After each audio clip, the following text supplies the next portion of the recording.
Today, we are launching a campaign called HeForShe. I am reaching out to you because we need your help. We want to end gender inequality. And to do this, we need everyone involved. This is the first campaign of its kind at the UN. We want to try and galvanize as many men and boys as possible to be advocates for change. And we don't just want to talk about it. We want to try and make sure that it's tangible. I was appointed as Goodwill Ambassador for UN Women 6 months ago. And the more I've spoken about feminism, the more I have realized that fighting for women's rights has too often become synonymous with man-hating. If there is one thing I know for certain, it is that this has to stop. For the record, feminism, by definition, is the belief that men and women should have equal rights and opportunities. It is the theory of the political, economic, and social equality of the sexes. I started questioning gender-based assumptions a long time ago. When I was 8, I was confused at being called bossy because I wanted to direct the plays that we would put on for our parents. But the boys were not. When at 14, I started to be sexualized by certain elements of the media. When at 15, my girlfriends started dropping out of their beloved sports teams because they didn't want to appear muscly. When at 18, my male friends were unable to express their feelings. I decided that I was a feminist, and this seemed uncomplicated to me.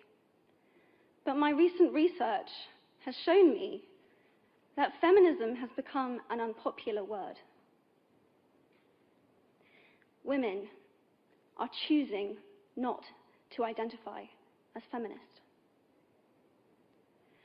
Apparently, I am among the ranks of women whose expressions are seen as too strong, too aggressive, isolating, and anti-men, unattractive even. Why has the word become such an uncomfortable one? I am from Britain, and I think it is right that I am paid the same as my male counterparts. I think it is right that I should be able to make decisions about my own body. I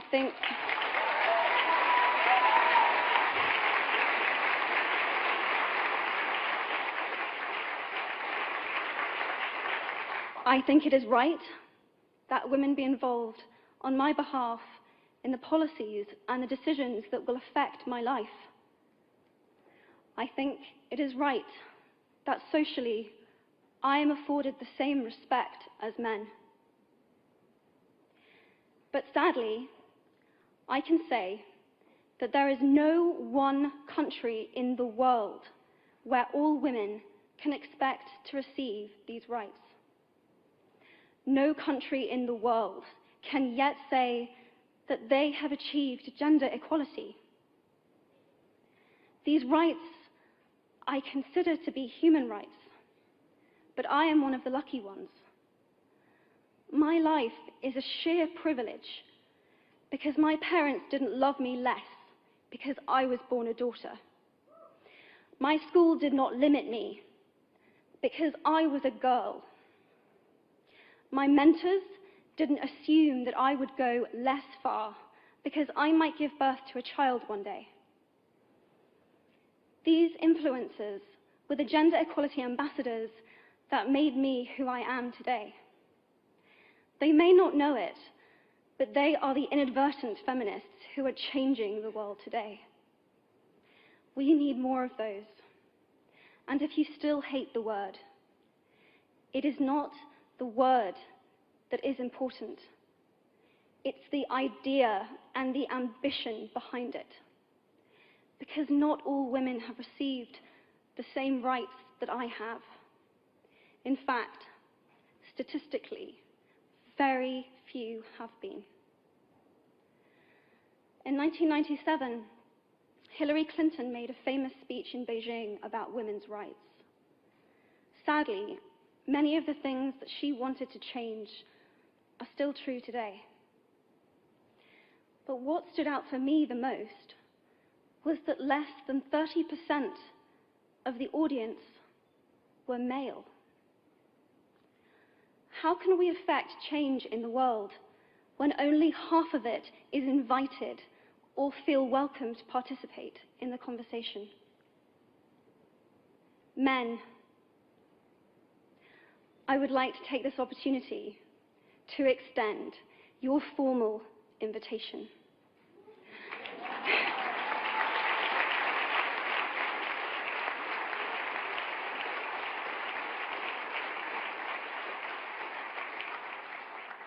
Gender equality is your issue too. Because to date, I've seen my father's role as a parent being valued less by society, despite my needing his presence as a child as much as my mother's. I've seen young men suffering from mental illness, unable to ask for help, for fear it would make them less of a man or less of a man. In fact, in the UK, suicide is the biggest killer of men between 20 to 49, eclipsing road accidents, cancer, and coronary heart disease. I've seen men made fragile and insecure by a distorted sense of what constitutes male success. Men don't have the benefits of equality either. We don't often talk about men being imprisoned by gender stereotypes, but I can see that they are, and that when they are free, things will change for women as a natural consequence. If men don't have to be aggressive in order to be accepted, women won't feel compelled to be submissive. If men don't have to control, women won't have to be controlled. Both men and women should feel free to be sensitive. Both men and women should feel free to be strong. It is time that we all perceive gender on a spectrum instead of two sets of opposing ideals.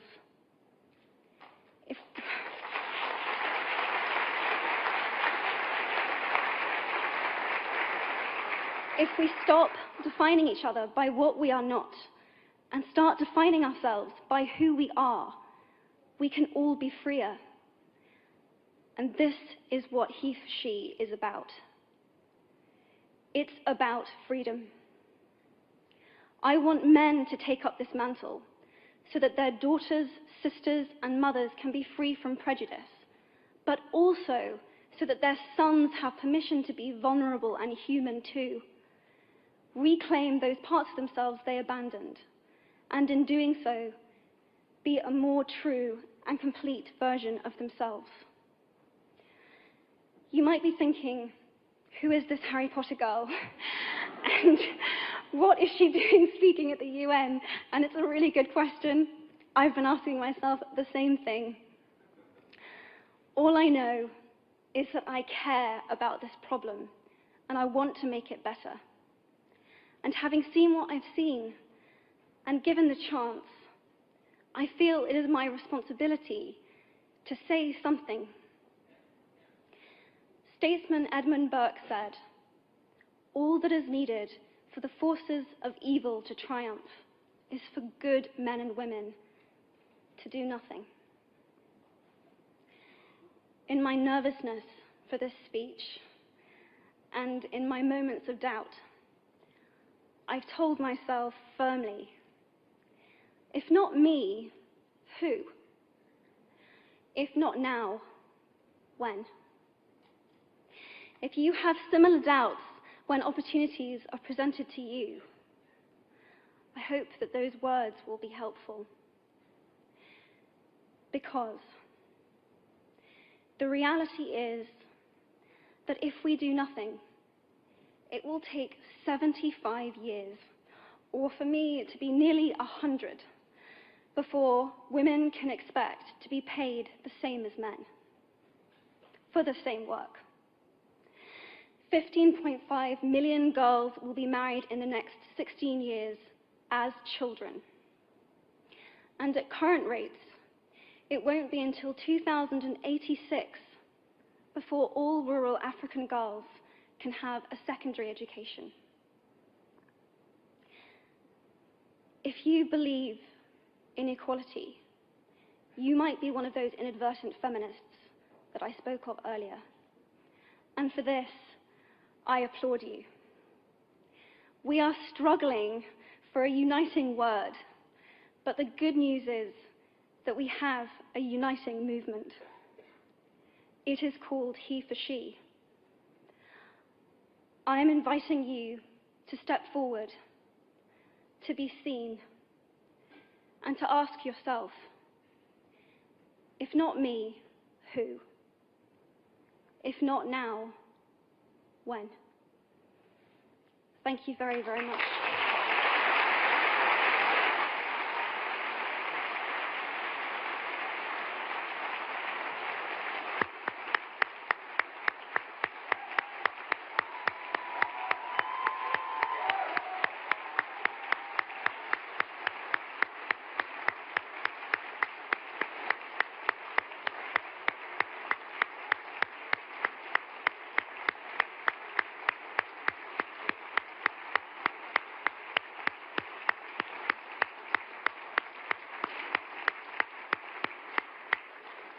What a beautiful, beautiful speech. What a beautiful thought. Emma, pay attention.